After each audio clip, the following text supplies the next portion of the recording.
আসসালামু আলাইকুম সকলকে স্বাগত জানাচ্ছি বাংলাদেশের প্রথম অনলাইন ভিত্তিক ইঞ্জিনিয়ারিং স্কুল সফটম্যাক্স অনলাইন স্কুলের পক্ষ থেকে। আমরা সিভিল ইঞ্জিনিয়ারিং ডিপার্টমেন্টের একটা গুরুত্বপূর্ণ সাবজেক্ট শুরু করেছি ইতিমধ্যেই, সেটা হচ্ছে ডিজাইন অফ স্ট্রাকচার 2, অর্থাৎ স্ট্রাকচার ডিজাইন পার্টের আমরা 1 পার্টটা আমরা প্রিভিয়াস সেমিস্টারে কমপ্লিট করেছি। এই সেমিস্টারে আমরা কন্টিনিউ করব হচ্ছে ডিজাইন অফ স্ট্রাকচার 2 পার্ট, যেখানে আমাদের মেইন পার্ট হিসাবে বা মেইন ডিজাইন হিসাবে একটা স্ট্রাকচারের স্ল্যাব বা ফ্লোর ডিজাইনটা আমরা এখানে শিখব। আমরা প্রিভিয়াস ক্লাসে স্ল্যাবের ক্লাসিফিকেশনগুলো জেনেছি, প্রত্যেকটা স্ল্যাবগুলো কোন ধরনের স্ল্যাব কোথায় ব্যবহার করা হয়, কেন একটা স্ল্যাবকে আমরা সিলেক্ট করব, বাংলাদেশের পার্সপেক্টিভে বাংলাদেশের এনভায়রনমেন্টে কোন কোন স্ল্যাবগুলোকে কোন কোন ক্ষেত্রে ব্যবহার করা হয়ে থাকে, সেগুলোর ইঞ্জিনিয়ারিং সিগনিফিকেন্সগুলো কি হতে পারে, এভরিথিং বিষয়গুলো আমরা প্রাথমিকভাবে আলোচনা করেছি। আমরা পরবর্তী অধ্যায় শুরু করব আজকে। সেই অধ্যায়টির নাম হচ্ছে ওয়ান ওয়ে স্ল্যাব ডিজাইন বা RCC one way slab design, অর্থাৎ একমুখী আরসিসি স্ল্যাব ডিজাইন। বাংলায় বললে একমুখী আরসিসি স্ল্যাব ডিজাইন নীতি কেমন হবে বা ডিজাইন প্রসিডিওর কেমন হবে সেই বিষয়গুলো আমরা জানবো। তো ডিজাইনের যেই ধারা, আমরা যেমন বলেছিলাম যে ওয়ান ওয়ে স্ল্যাব কিন্তু ডিজাইন করা হয় one kind of beam member হিসাবে, যেটা আমরা প্রিভিয়াস ক্লাসেও বলেছি। তো বিম মেম্বার যে প্রসিডিওরে ডিজাইন করি, আমাদের ওয়ান ওয়ে স্ল্যাবটা আমরা ওই প্রসিডিওরে কিছুটা ডিজাইন করব, কিছু জায়গাতে চেঞ্জ আসবে যেগুলো আমরা লিখে দিব। এই পর্যায়ে আমাদের প্রথম যে কাজটা হবে, স্ল্যাব ডিজাইন করার সময় ফার্স্ট যে স্টেপটা করতে হয় সেটা হচ্ছে স্ল্যাবের থিকনেস, পুরুত্ব। এটা অনেক মেজর একটা ইস্যু, মেজর একটা পার্ট, যেটা আমাদেরকে চেক করতে হবে, যেটা আমাদেরকে নির্ণয় করতে হবে। কারণ থিকনেসের উপরে কিন্তু একটা স্ল্যাবের লাইবিলিটি ডিপেন্ড করবে, অর্থাৎ এটার দীর্ঘস্থায়িতা, এটার পারফরমেন্স, এটার লংজিভিটি ডিপেন্ড করবে। তো সেক্ষেত্রে আমাদেরকে প্রথম যেটা চেক করতে হবে বা প্রথম যেটা বের করতে হবে সেটা হচ্ছে একটা স্ল্যাবের পুরুত্ব বা থিকনেস কতটুকু হওয়া যেতে পারে, সেই বিষয়গুলো নিয়ে আমরা আলোচনা করব। তো আমাদের এই ক্লাসের আলোচনার বিষয় হচ্ছে স্ল্যাব থিকনেস বা স্ল্যাবের minimum thickness, slab minimum thickness. স্ল্যাবের মিনিমাম থিকনেস বা স্ল্যাবের ন্যূনতম পুরুত্ব, বাংলা হচ্ছে স্ল্যাবের ন্যূনতম পুরুত্ব কত হবে সেটা আমরা এখান থেকে জানবো। তো আমরা যেই এখন কিন্তু আমরা অলরেডি থিওরিটিক্যাল নয়, আমরা এখন ম্যাথমেটিক্যাল ফর্মের মধ্যে আস্তে আস্তে আগাচ্ছি। যে ম্যাথমেটিক্যাল ফর্মুলা আমরা লিখে দিব সেগুলোই কিন্তু আমাদের ডিজাইন করার সময় কাজে লাগবে। তো আমরা জানি যে বিমের মতো স্ল্যাবেও 4টা ভাগে ভাগ করা হয়, একটা সিম্পলি সাপোর্টেড, একটা হচ্ছে কন্টিনিউয়াস, একটা ডিসকন্টিনিউয়াস, একটা হচ্ছে ক্যান্টিলিভার, এভাবে ভাগ করা যায়। তো কোন ধরনের স্ল্যাবের ক্ষেত্রে কোন পুরুত্বর সূত্র আমরা অ্যাপ্লাই করব সেটা একটু আমরা এখানে দেখে নিই। তাহলে আমরা প্রথমে নিতে পারি এই থিকনেসটা ডিপেন্ড করবে according to BNBC, according to ACI code এখানে আমরা অ্যাপ্লাই করব, ACI code, ACI design code,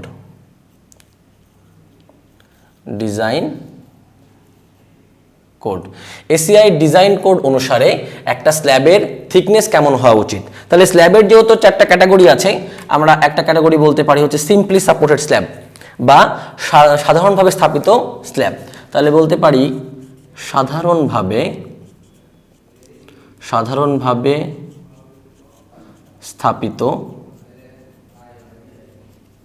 বা সিম্পলি সাপোর্টেড, যেটা বলছি স্ল্যাব বা simply supported slab, SSL, simply supported slab. এই স্ল্যাবের ক্ষেত্রে ন্যূনতম পুরুত্ব টি equal to L divided by 25, ঠিক আছে। টি হচ্ছে পুরুত্ব, এল হচ্ছে ইফেক্টিভ লেন্থ বা কার্যকরী দৈর্ঘ্য, আর 25টা হচ্ছে সেই কোড অর্থাৎ কনস্ট্যান্ট কোড, যেটা আমরা শুধুমাত্র সিম্পলি সাপোর্টের ক্ষেত্রে ব্যবহার করতে পারি। একইভাবে যদি আমরা আংশিক অবিচ্ছিন্ন সেমিকন্টিনিউয়াসের কথা চিন্তা করি, তাহলে আংশিক অবিচ্ছিন্ন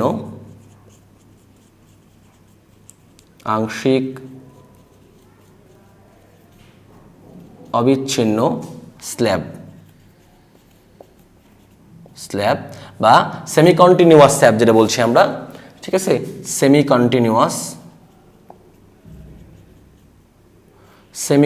স্ল্যাবের ক্ষেত্রে এটার ক্ষেত্রে থিকনেস বা পুরুত্ব কত হবে? তাহলে পুরুত্ব টি equal to L divide by 30। এই যে কোডগুলা 25, 30, এই কনস্ট্যান্ট মানগুলো কিন্তু কোড দ্বারা নিয়ন্ত্রিত, অর্থাৎ কোড কিন্তু এটা বলে দিয়েছে। এই কারণে আমরা বলেছি according to ACI design code. এরপরে আমরা যদি বলি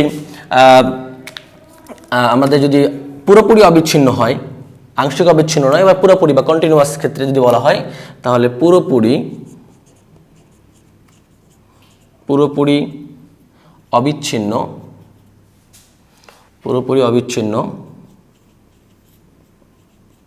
স্ল্যাব, পুরোপুরি অবিচ্ছিন্ন স্ল্যাব বা কন্টিনিউয়াস স্ল্যাব যদি বলা হয় কন্টিনিউয়াস স্ল্যাব, সেটার ক্ষেত্রে আমাদের থিকনেস বা পুরুত্ব কত হবে? সেটার ক্ষেত্রে পুরুত্ব thickness equal to L divide by 35।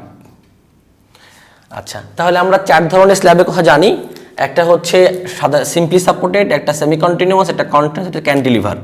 তাহলে একটা বলবো আমরা ক্যান্টিলিভার স্ল্যাব।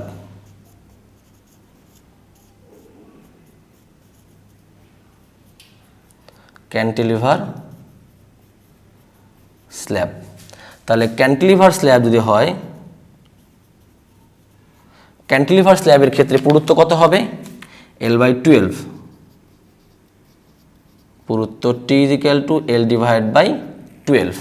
তাহলে এই 4 ধরনের স্ল্যাব, তাহলে আমাদের আমাদের প্রশ্নে যেটা বলা থাকবে নিশ্চয়ই স্ল্যাবের ধরন বলা থাকবে, সাধারণভাবে স্থাপিত অথবা পুরোপুরি অবিচ্ছিন্ন অথবা আংশিক অবিচ্ছিন্ন অথবা ক্যান্টিলিভার, যেটা কোশ্চেনে মেনশন করা থাকবে আমরা সেই ফর্মুলাটা ইউজ করে প্রথমে স্ল্যাবের একটা প্রাইমারি থিকনেস বের করব।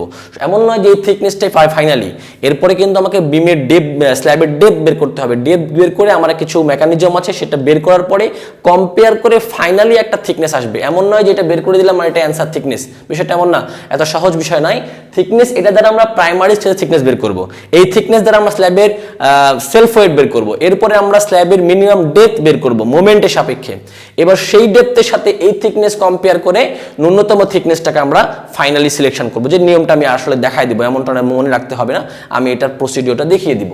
তাহলে এই হচ্ছে 4টা ক্যাটাগরিতে আমার থিকনেস বের করার ফর্মুলা। এখানে মনে রাখতে হবে যে এলটা হচ্ছে ইফেক্টিভ লেন্থ বা কার্যকরী দৈর্ঘ্য, L equal to effective length,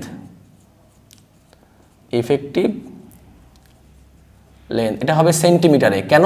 যদি সেন্টিমিটারে বের হয় তাহলে আলটিমেটলি টি এর মানটা কিসে আসবে? সেন্টিমিটারে আসবে। আচ্ছা, এখন আমাদের কিছু বিষয় এখানে মনে রাখতে হবে। কি বিষয় মনে রাখতে হবে? প্রতি মিটার স্ল্যাবের দৈর্ঘ্যের জন্য মূলত একটা থাম্ব রুল যেটা বলা হয়, যেটা আমরা বলি যে স্বাভাবিকভাবেই হেডমিস্ত্রিরা, সাইডের হেডমিস্ত্রিরা বা কন্ট্রাক্টররা অথবা সাইট ইঞ্জিনিয়াররা থাম্ব রুল হিসাবে একটা শব্দ ব্যবহার করা থাকে, যে অ্যাজাম্পশন করা হয় এরকম পুরুত্ব হবে। সেই রুলটাকে বলা হয় 0.33 L অথবা 0.4 L। প্রতি মিটার দৈর্ঘ্যের জন্য 0.33 অংশ পুরুত্ব হবে, এটা মনে রাখলেও হবে। ঠিক আছে। আচ্ছা, এখন আরেকটা বিষয় মনে রাখতে হবে এখান থেকে, সেটা কি? সেটা হচ্ছে আমরা এটা বের করব যে একমুখী স্ল্যাবের ক্ষেত্রে যদি সেটা টপ স্ল্যাব হয়, অর্থাৎ আমরা ছাদ 2 ধরনের হয়, একটা হচ্ছে ফ্লোর স্ল্যাব, একটা হচ্ছে ছাদ স্ল্যাব। অর্থাৎ একটা বিল্ডিং যদি 10 তলা হয়, একবারে রুফ টপ যেটাকে বলা হচ্ছে, একবারে সর্বোচ্চ টপ লেভেলে যে স্ল্যাবটা, এটাকে বলা হয় রুফ টপ স্ল্যাব।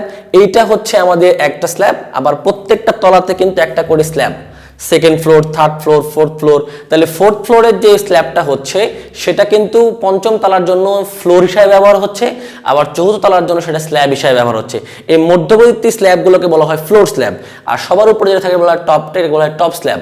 তো টপ স্ল্যাবের ক্ষেত্রে 7.5 সেন্টিমিটার এবং টপের ক্ষেত্রে 7.5 সেন্টিমিটার, আর ফ্লোরের ক্ষেত্রে ধরা হয় 9 সেন্টিমিটার। তাহলে আমরা এখান থেকে লিখতে পারি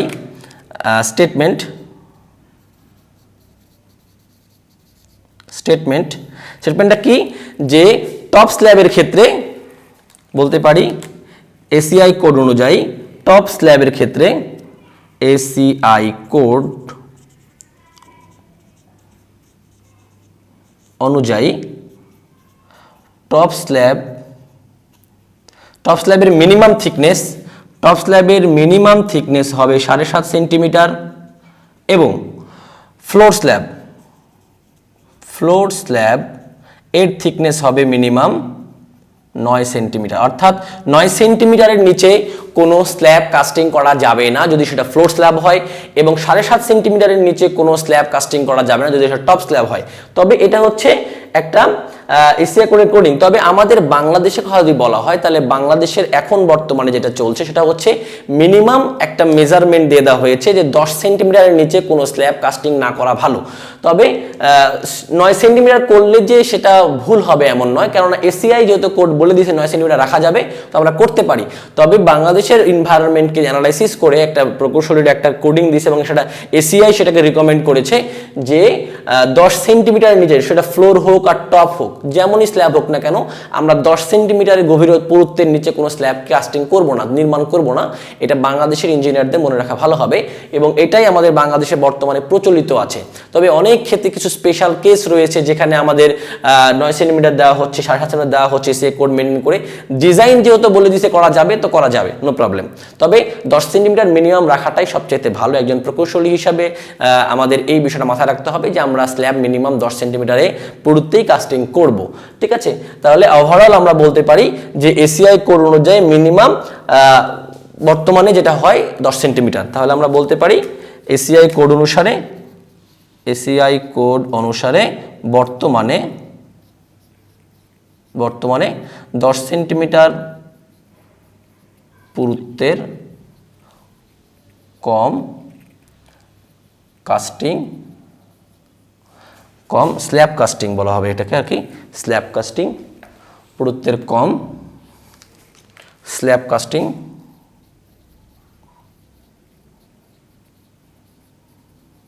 করা হয় না, ঠিক আছে। এসিআই কোড বর্তমানে 10 সেন্টিমিটার পুরুত্বের কম ঢালাই করা হয় না। তাহলে এই হচ্ছে আমাদের স্ল্যাবের মিনিমাম থিকনেস বের করার প্রসিডিওর বা ডিটেলস লিঙ্ক।